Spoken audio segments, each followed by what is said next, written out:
Let's see if it works this time, because it just kicked me out of my own live stream. I hope I don't have two live streams now on YouTube. I guess we're live. Hi everyone, welcome back to Pencils and Stories. My name is Henrike and I make and teach comics, and this is another live stream. June will all be about live streaming, and this week I wanted to talk about starting your webcomic. Because I see a lot of people having this dream of starting a comic, or they have started and they kind of don't really realize, they don't really know sometimes how to move forward.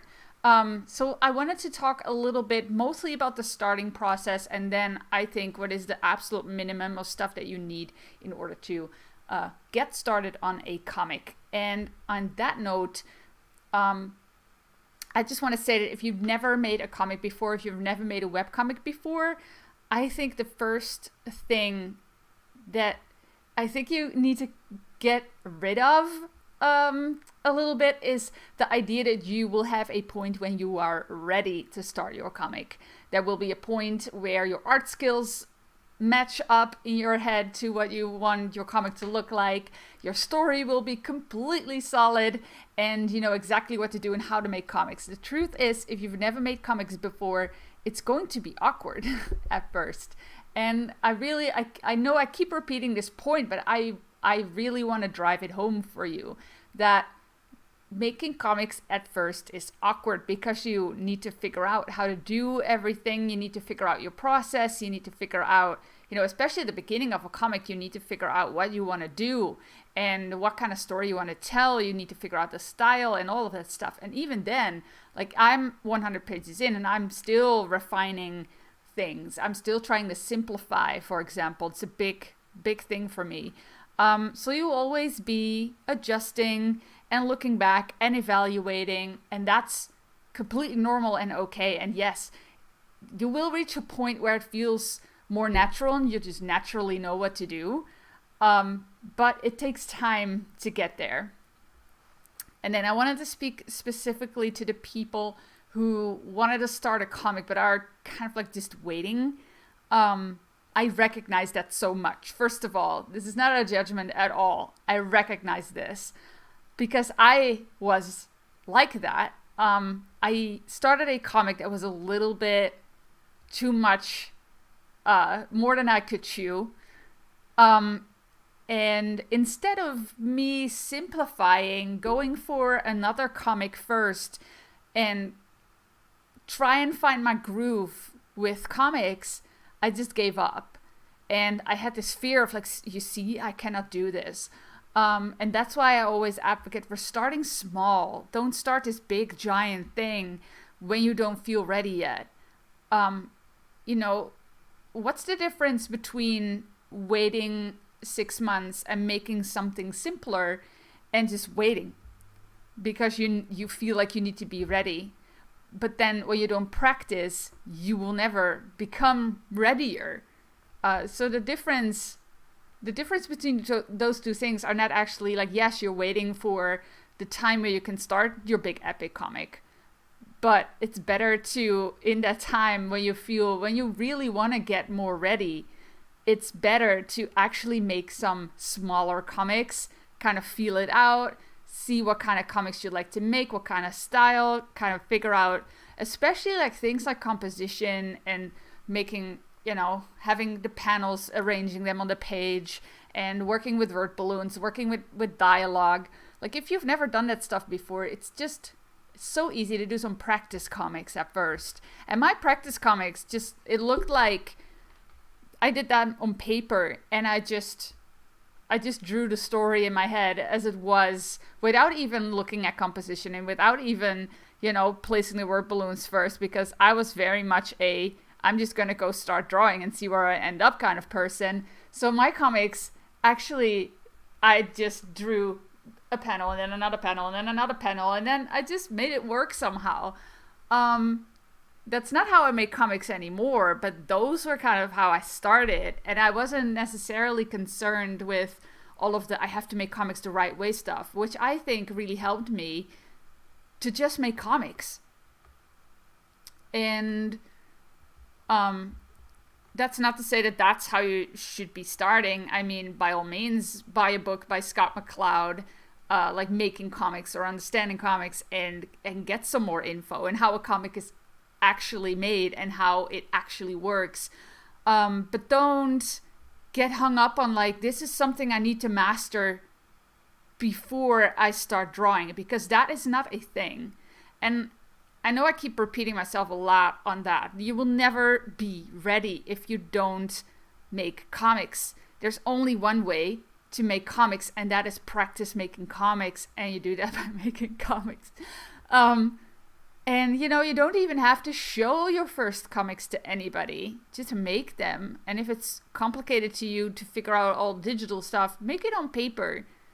I'm really fond of like Clip Studio Paint, where I can just do the layout and everything in there because it's so easy, because I don't like working with rulers and stuff. But in the end, it's a very good way to learn. It's a very good way to learn to kind of like measure everything out and like, where do the panels go, and how thick do my gutters need to be, and all of that stuff. So no method is wrong if you just go and practice, because I think the biggest solution to a lot of people's art block when it comes to making comics, or the reason why a lot of people wait for years, is because they don't feel ready, they don't know how to make a comic, and they just don't do it. And maybe if you freed yourself from the idea of, if I make a comic, it has to be a good one. Like, free yourself of that. Because if you've never made comics before, your first comics are just going to be at best. And, if you just give yourself permission to make a few really sucky comics, maybe that would help you. Just say to yourself, I'm going to make a comic and I'm going to make it really crappy on purpose, and just do what I did. I'm just going to show you. I'm going to try and find a comic. Let's see if I have a comic in here. This is all really old. These are not comics. Let's see if I have some. Because what I would do is just...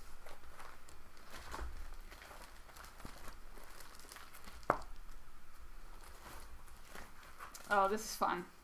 Haha. Yes, this is really fun. I made this comic with my sister, and we would alternate panels. So what we would do is I would draw a panel, she would draw a panel, and I would draw a panel again. It's a really fun comic, and I'm going to show you. Whoops. Right, so we had kind of like figured out what we wanted our characters to look like, and then I think I colored it. Or did she color it as well? She might actually have colored her own panels. I cannot remember. This is a long time ago. But like, my comics used to look like this when I was younger. And you can see like there's no thought at all when it comes to composition. Like something like this. This is awkwardly close together. Like this line and this line. It's awkward here too. Like there's no thought. Because what we would do is just make a panel, draw it, and then it's like, well, this is the amount of space you got left.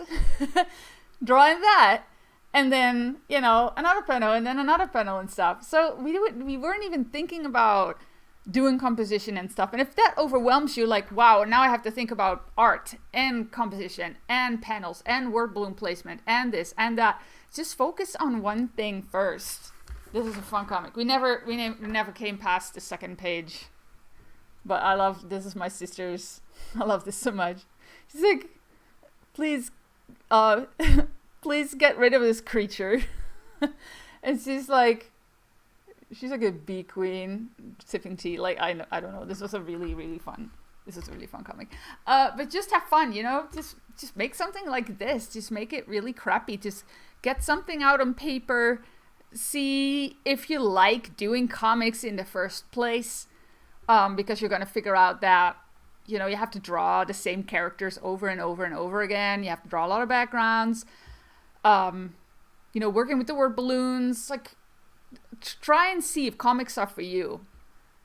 And just come up with some short stories. And if short stories are hard for you to come up with, just pick a short fairy tale, something you can crank out in 1 or 2 pages. Like find some things that are inside of the public domain, which means the copyright has expired.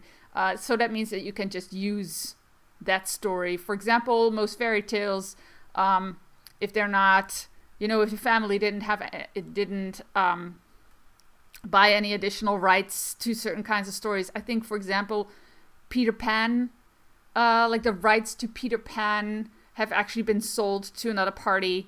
I think the author actually sold it to a children's hospital, something like that. So they actually own the rights, so that's not public domain. I think the same counts for the Tarzan story as well.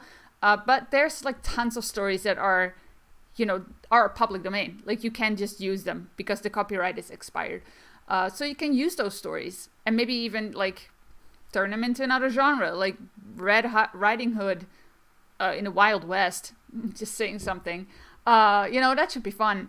And just do a few short comics, but get started on comics because you need to practice that. And then make it and evaluate it. Lay it besides comics that you already own. See what they do differently. And see what you can improve over time. And then slowly improve.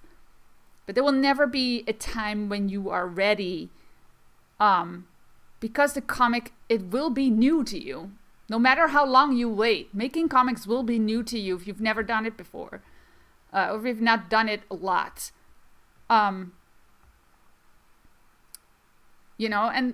that's not going to change. So the better thing to do is not waste so many years waiting for you to be ready, but practice. And then, eventually you will feel more ready to tackle the bigger thing. And then still there's doubts, I've made comics since I was young, but they were always like fun, like things like what I just showed you. They were like fun comics that were just fun to do. But then when I wanted to make a professional comic, I bit off way more than I could chew, and that's when I got really stuck. And I was already in a bad place about my art anyway. And I didn't really know how to improve. I didn't really know what to do. What I actually needed was education. I needed to do a course. So that all really helped me. But it's an art block. That's a whole art block discussion. I have a whole video series about that on my channel. So that was a different problem as well. It wasn't just like me not being ready to make comics, even though I wasn't ready for that comic. But I was ready for other comics. Like comics that looked better than this, but not make it so complicated that I really didn't know where to start. So, yeah, I think that is the biggest tip that I can give you. And then don't get stuck in world building. I know a lot of people, they rework their story, they rework the world, they fill out, and I've been guilty of this too, like they filled out character sheet after character questionnaires, figuring out world, doing concept sketches for your worlds, all of that stuff. And basically what you need, I think the most basic stuff that you need in order to start your comic is you need a solid story. That's something, like you can wing that. Even that you can just wing. I've seen people do that as well. You will get a very organic story that way, a story that kind of evolves into something. But then I see that the problem with that is what I see happen a lot is people get stuck because first of all, they weren't really sure what they were going to talk about at first. They weren't really sure what they were going to tell in terms of story, and then it turned into something, and then it became more meaningful to them. And then the beginning started to be not really satisfactory to them, or they really wanted to take it into a certain direction, but I have not set that up right at the beginning. So you can kind of run into problems. But if you're like more going with the flow and just, I'm going to see where I end up, and I don't make it like a 10-year project, then sure, you can try even that out. But a solid story, it could really help you, because you don't have to think about, ooh, where's my story going? And then you hit a story block thing and you're getting kind of stuck. It's easier to go through if you already have a outline, and an outline with a beginning, a middle, and an ending, and have kind of like an idea of what your story means and what you're really saying with it. So I would just recommend having an outline in bullet points. So you know what's going to happen. You can kind of figure out what your character arcs and the character changes, and you can figure out some plot stuff. And in terms of story, that's all you need. I figure out scenes and dialogues as I go, because my story is already made, and I'm reworking it at this moment to make it even more solid. But I have a beginning, middle, and ending. So I'm working within those boundaries. I'm never stuck because I don't know how the story is going to progress. I know how it ends. So that's in terms of story. And then obviously you need to have your main characters are going to show up a lot. You need to have them designed. All those side characters that come up in chapter 3, just leave them. You can design them when they come up. And that counts for a lot of things. Like, you will design things on the fly as you go. It's the nature of webcomics. You don't have a production team that's going to design things in advance for you. Because you can design everything at the beginning and just take 3 years of pre-production. You could do that. My experience is that my skill is going to grow pretty rapidly when I make my comic, and I'm very much like this. Maybe you are not, and you can try out some pre-production, but then that can be a rabbit hole. You can get stuck in pre-production forever. That's why I actually don't really recommend it personally for most people. But if you're a person who likes that, I am not. Like, whenever I made something in the past, it kind of disappears from my brain, and then I come back to it like a few months later. First of all, I completely forgot the mood I was in, and I completely forgot what I was thinking. So it just doesn't speak to me as much, and I got new ideas already. So I'm going to redesign it anyway. So I try, I have a few sketches for characters coming up, obviously, but I'm going to refine them when I get to that point, because that is the point where my story has progressed in the way where that character now needs to be introduced. So now I have all the info I need to really make that character have the entrance that they need to have. So most of my characters will have characters that haven't shown up in my comic yet. They will have a certain kind of vague appearance in my head, but I still need to come up with the final design for them. And I think that's fine. That's why it's actually good to have a buffer and work in advance, so you don't have to this week I'm going to have a new character come up and I haven't designed them yet. That's not really a place you want to be in. That's stressful. So try and balance it a little bit. Start designing things in advance, but don't take the pre-production years and then keep stuck in being in pre-production. Get stuck in the writing phase, stuck in the world building phase, stuck in the designing phase. At some point you need to start. And better sooner than later would be my advice. So main characters, obviously locations that you need to, I come up with a lot of them on the go, just on the fly. In my thumbnail phase, I will kind of be thinking about what does it look like. So that the story is most important, I think. And then having that sense of your designs, having that sense of what's my comic going to look like. Think about that beforehand. Make some smart decisions.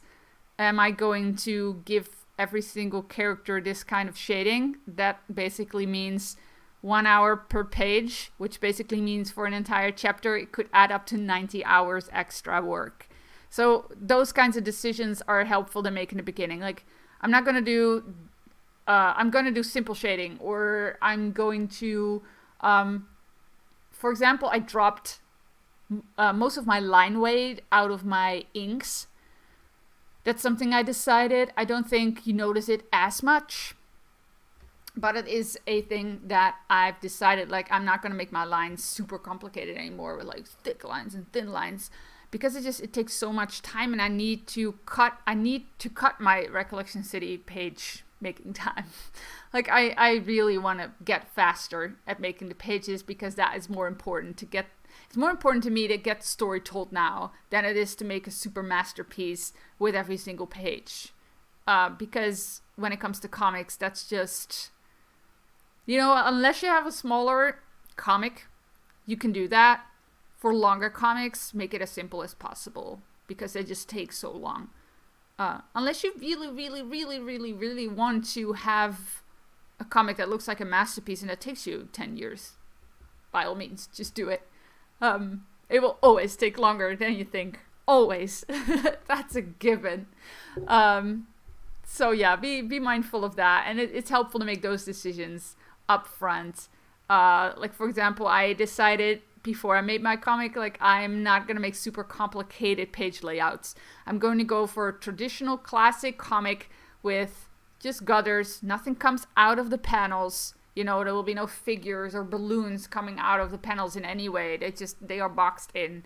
And I have, the least I will do is have a panel stretch over the side borders up until the edge of the page. That's the only